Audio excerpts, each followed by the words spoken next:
Hello friends, welcome back to my YouTube channel Skylark institute for English. और आज एक simple topic है verbs. आपको मालूम है, आपको अगर इंग्लिश में आगे बढ़ना है, लिखना है, बोलना है तो वर्ब के बगैर आप आगे नहीं बढ़ सकते।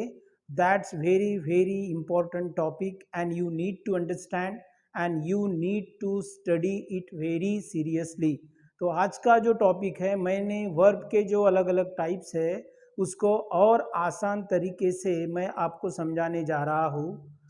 तो आपको सीरियसली इस वीडियो को फॉलो करना है और मेरे मोटिवेशन के लिए प्लीज़ लाइक इट एंड मेरे चैनल को सब्सक्राइब करो so that I can make such type of videos for you.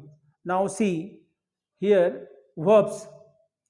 तो आपको वैसे आपको वर्ब मालूम है, जैसे आपको मालूम है cut cut cut, put put put, लेकिन टेक टुक टेकन।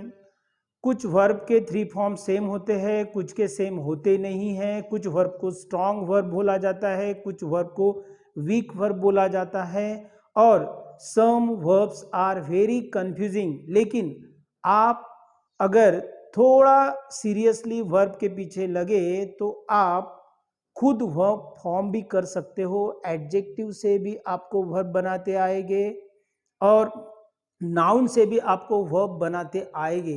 और अगर आप एक बार ये टेक्निक को आपने अप्लाई करना शुरू कर दिया तो ये टॉपिक आपके लिए इजी बन जाएगा। तो now see here, strong and weak verb को अपन ने क्लासीफाई किया। अगर past tense is formed by changing the inside vowel, आपको मालूम है इंग्लिश में कंसोनेंट और ए ई आई ओ यू ए वॉवेल होते हैं। अगर इनसाइड वॉवेल को चेंज किया गया तो उसे स्ट्रॉन्ग वर्ब बोलते हैं। एग्जाम्पल, नो को आपने यहाँ पर कन्वर्ट किया न्यू में। सी हियर, ये ओ जो वॉवेल है इसको ई में कन्वर्ट किया। कम को मैंने ओ को मैंने के ए में कन्वर्ट किया, तो इसे बोलेंगे strong verb. I have given you just two examples here. बाद में अगर past tense is formed by adding E D और डी और T, such type of verbs are considered to be the weak verbs.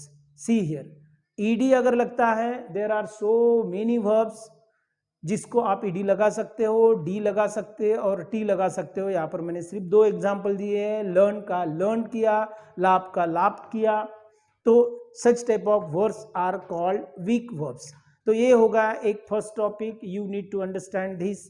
और सेकंड है verbs with the same form. It's very easy. यहाँ पर ये जो from hurt up to shut, मैंने जितने भी वर्ब दिए हैं इसके तीनों भी फॉर्म सेम है। डोंट गेट कंफ्यूज्ड, आपको ये लिस्ट ख्याल में रखनी है। बाद में सम कंफ्यूजिंग वर्ब्स, ये सबसे इंपॉर्टेंट टॉपिक है इस टॉपिक में का सब टॉपिक। जैसे ये बियर है, बियर का बो और बॉर्न, ये टू गिव बर्थ इसका मीनिंग है। बियर, बो और बॉर्न, टू कैरी, यानी एक जगह से दूसरी जगह अपन कुछ कैरी कर रहे हैं। इसका देखो सेम वर्ड है लेकिन इसके जो सेकंड फॉर्म भी सेम है लेकिन थर्ड फॉर्म में यहाँ पर थोड़ा डिफरेंस है, ई है। इसका मीनिंग अलग है, इसका मीनिंग अलग है। ऐसे जो कंफ्यूजिंग वर्ड्स है ये आपको ख्याल में रखने हैं। इसका होमोफोन्स भी आपको मालूम है, बियर। तो that you will learn when I will make the video on homophones. Now hang, hang का दूसरा मीनिंग हंग है, थर्ड मीनिंग जो पास्ट पार्टिसिपल है वो हंग है। फर्स्ट, सेकंड और थर्ड इसका मीनिंग है टू सस्पेंड, एकादे को एकादे चीज से निकाल डालना। लेकिन हैंग का दूसरा जो मीनिंग है फांसी देना, to put to death.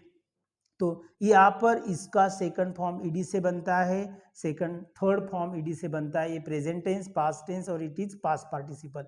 Once again lie, इसका सेकंड फॉर्म ले है, थर्ड फॉर्म लेन है। इसका मीनिंग है टू रेस्ट और टू रिमेन, एक जगह रेस्ट करना। लेकिन लाई का दूसरा मीनिंग है टू स्पीक फॉल्सली और इसका जो सेकंड फॉर्म है पास्ट टेंस वो लाइड है, थर्ड फॉर्म सेम है। तो देखो यहाँ पे अपना कंफ्यूजन हो सकता करके मैंने ये कंफ्यूजिंग जो वर्ड्स है वो डेलिबरेटली आपके ख्याल में रहने चाहिए, इसलिए दिए। बाद में सी, सॉ, सीन ये आपको मालूम है, देखना सिंपल है, लेकिन इसका जो सेकंड फॉर्म है it itself is a verb, saw, sawed, sawed, sawn, और इसका मीनिंग है to cut wood. So in this way you need to understand such type of confusing verbs while writing. आपको लिखते वक्त, बोलते वक्त ध्यान में रखना है, because if you do not keep attention, अगर आपने यहाँ पर ध्यान नहीं दिया तो आपका कंफ्यूजन होगा और आपकी ग्रामेटिकल मिस्टेक होगी, और अगर आपकी ग्रामेटिकल मिस्टेक होगी तो you will lose something you know very well. अब वर्ब का जो फॉर्म्स है उसके फॉर्म्स कैसे है? फ्रॉम नाउन, नाउन से अगर वर्ब बनाना है तो देखो, करेज को ई एन लगाया, एनकरेज, फ्रेंड को बी फ्रेंड लगाया, क्लास को क्लासीफाई। सी हियर, अगर करेज और एनकरेज, उसे एनकरेज करो, फ्रेंड मैंने उसके साथ बी फ्रेंड मीन्स दोस्ती कर ली, क्लासीफाई को क्लासीफाई मैंने यहाँ पर क्या लगाया, एफ वाई लगाया।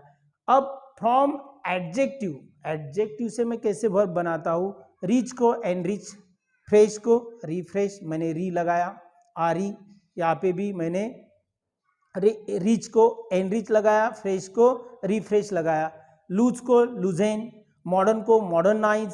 सो from adjective you can form verb.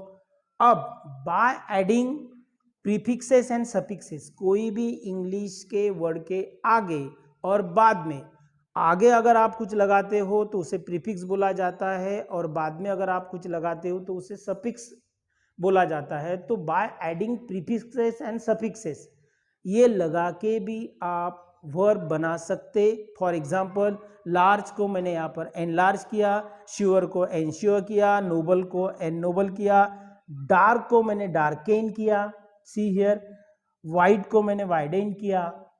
अब आईएससी और आईजेडी लगा के क्रिटिक को मैंने क्रिटिसाइज किया, स्पेशल को मैंने स्पेशलाइज किया, एफवाई लगा के क्लियर को मैंने क्लैरिफाई किया, और टेरर को मैंने टेरिफाई किया।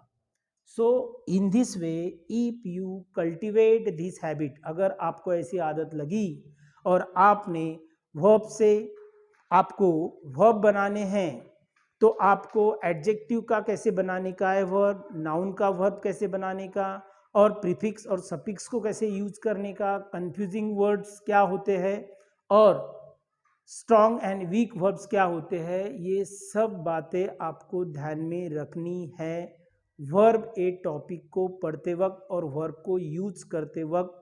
Verbs are of great importance, you know very well, you are aware regarding that. So I hope that you like this video. So thanks for watching. मिलेंगे नेक्स्ट वीडियो में और एक नए टॉपिक के साथ।